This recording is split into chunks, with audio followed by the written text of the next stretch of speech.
Berbeda dengan daerah lain, pemerintah Kota Banda Aceh melarang warganya untuk merayakan malam tahun baru.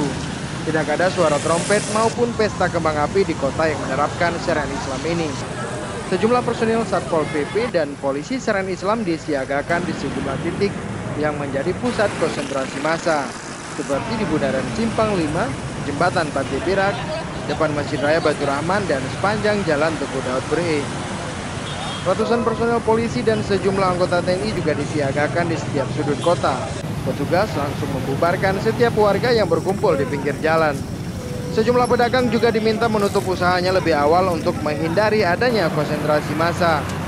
Berdasarkan seruan forum bersama pimpinan daerah atau Forkompimda, semua pemilik tempat usaha agar menutup usahanya sampai pukul 23 waktu Indonesia Barat.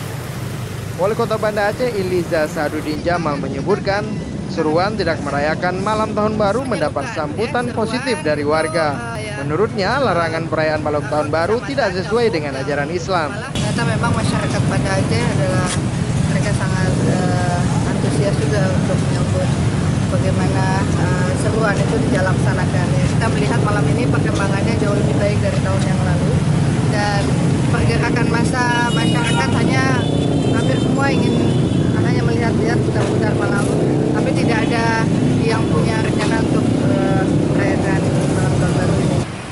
Sementara itu, menjelang malam pergantian tahun baru, ribuan warga memadati jalanan Kota Banda Aceh. Warga hanya sekedar ingin melihat suasana kota pada malam pergantian tahun. Dari Banda Aceh, Hendra Saputra melaporkan untuk Aceh Video.